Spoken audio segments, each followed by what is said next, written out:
2024-cü il avqustun 17-sində Bakının Sabunçu rayonunda qətl hadisəsi olur.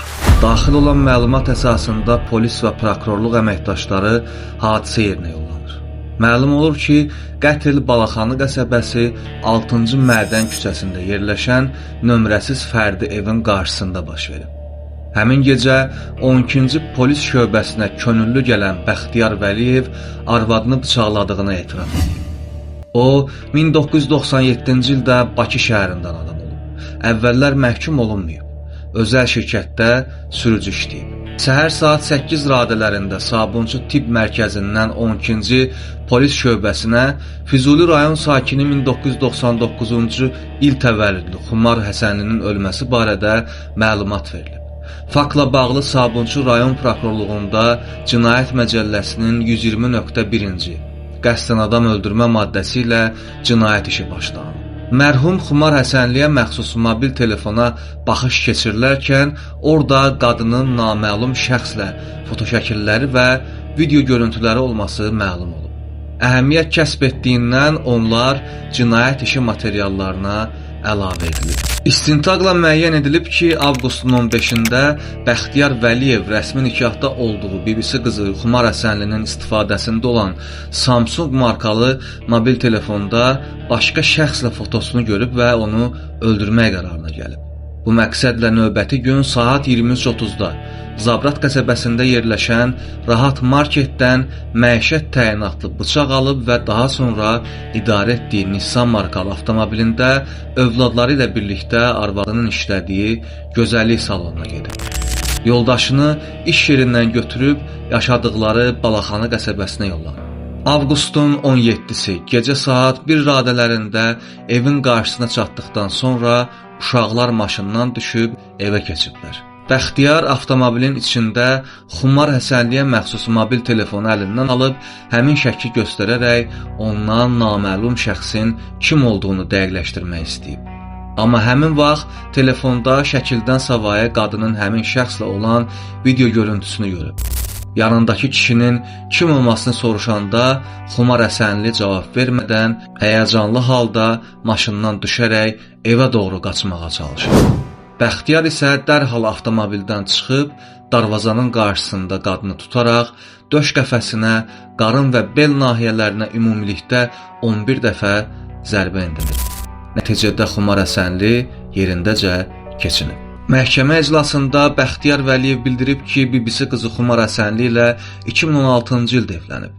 Nikahdan 3 övladları dünyaya gəlib. Bundan əvvəl də bir dəfə belə hadisə baş verib. O belə deyir: Arvadımın telefonunda sevgi xarakterli mesajlar gördüyüm üçün ona telefon işlətməyə icazə verməmişdim. Həmin vaxt qohumların vasitəsilə barışaraq yenidən birlikdə yaşamağa davam elədi. Xumar gözəllik salonunda işləyirdi. Hadisədən təxminən 10 gün əvvəl yoldaşımdan şübhələnməyə başladım. Avqustun 15-də onun telefonunda tanımadığım şəxslə şəkillərini gördüm. Bıçağı supermarketdən aldım. Ayın 6-sında yoldaşım işdən çıxandan sonra Balaxanı qəsəbəsinə gəldi. Şəkli Xumara göstərib yanındakı şəxsin kim olduğunu soruşsam da o cavab vermədi və maşından çıxaraq qaçdı. Çataraq ona bıçaqla zərbələr vurdu. Uşaqların artıq hasarın digər tərəfində olduqlarından hadisəni görmədilər. Xumarı öldürmək məqsədi ilə zərbələr endirmişəm. Sonra qardaşımla birlikdə polis şöbəsinə getdim. Hadisədən əvvəl 2 bakal piv içmişdim. Ayıq olsaydım çox güman ki, cinayəti törətməzdim. Xumara 3 bıçaq zərbəsi vurduğumu xatırlayıram. Hazırda övladlarım qaynanamın himayəsindədir.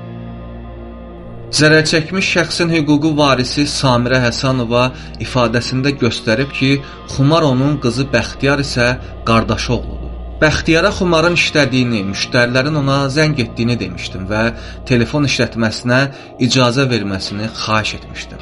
Xumarı işə, uşaqlarını isə məktəbə aparıb gətirməsi üçün Bəxtiyara maşın da alıb vermişdim. Hadisədən 2 ay əvvəl onları ayırmışdım. Çünki Xumar Bəxtiyarın ona telefon işlətməyə icazə vermədiyini və onu öldürəcəyini söyləmişdi. Hadisənin baş verməsinə telefonda Xumarın taksi sürücüsü ilə şəklinin olması səbəb olub. Avqustun 17-sində oğlum mənə zəng edib Bəxtiyarın Xumarı öldürməsi haqda məlumat verdi. Xumar eyni taksi ilə işə gedib gəlirdi. Taksi sürücüsünün adı Mətləb idi. Bir dəfə onun maşını ilə rayona getmişdik. Mətləbə 150 manat yol pulu vermişdim. Həmin şəxsi rayonda heç kimə öz kürəkənim kimi təqdim etməmişəm. Mərhumun anası Bəxtiyar Vəliyevin çox şeyləri yalan danışdığını və buna görə ondan şikayətçi olduğunu bildirib. Şahid Mətləb Cəfərov bildirib ki, taksi sürücüsü işləyir. Xumar Həsənli ilə 2024-cü ilin yayında tanış olub. Qadın ərinin onu tez-tez döydüyü və bu səbəbdən ondan boşandığını demişdi. Bunu bildikdən sonra Xumarla rahat görüşüb, münasibət quraraq anası, qardaşı və bacısı ilə tanış olmuşdu. Ailə üzvlərim də Xumarla münasibətim barədə xəbərdar idi. İyul ayında Xumar mənə qardaşının Beyləqan rayonundan qız istədiyini və bununla əlaqədar onlarla birlikdə ora getməyimi xahiş eləmişdi. Orada Samirə Həsənova ev sahiblərinə məni qohumu kimi təqdim elədi. Hətta orada olarkən Xumarın övladları məni ata deyə çağırmışdılar. Oradan qayıdandan bir neçə gün sonra Xumardan uzaqlaşdım. Belə ki, anası mənə zəng edib qızının artıq ailəsi ilə barışdığını dediyi üçün onunla münasibətlərimi kəsdim. Avqust ayında Xumarın rəfiqəsi Ruhiyyənin WhatsApp tətbiqində statusda qadının vəfatı ilə bağlı paylaşım etdiyini gördüm. Ruhiyyə Xumarın əri tərəfindən öldürüldüyünü yazdı. Şahid Talih Həsənli ifadəsində göstərib ki, avqustun 17-sinə keçən gecə evdə yatan zaman Xumarın uca səslə onu çağırdığını eşidib. Həyətə çıxanda bacım qana bulaşmış vəziyyətdə öləcəyini deyib üzərimə yıxıldı. Nə edəcəyimi bilmədim. İlk olaraq anama zəng elədim. Daha sonra köməyə qonşuları çağırıb Xumarı Sabunçu xəstəxanasına apardıq. Bəxtiyar artıq hadisə yerindən uzaqlaşmışdı. Buna görə də onu görə bilmədim. Səhər saat 8 radələrində göstərilən tibbi yardımlara baxmayaraq Xumar aldığı xəsarətlərdən öldü. Məhkəmə çıxışları mərhələsində zərərçəkmiş şəxsin hüquqi varisi nəvələrinin xətrinə təqsirləndirilən şəxsi bağışladığını və ona qarşı şikayəti olmadığını bildirib. Məhkəmə qənaətə gəlib ki, Bəxtiyar Vəliyevin Cinayət Məcəlləsinin 120.2.4-cü xüsusi amansızlıqla qəsdən adam öldürmə maddəsində nəzərdə tutulmuş cinayət əməlini törətməsi tam sübuta yetirilib.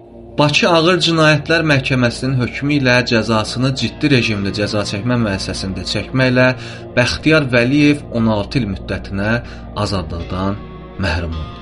Və sonda, əgər belə hadisələrdən xəbərdar olmaq istəyirsinizsə, videonu bəyənib kanala abunə olmağı unutmayın və şərhlərinizi mütləq bizimlə bölüşün.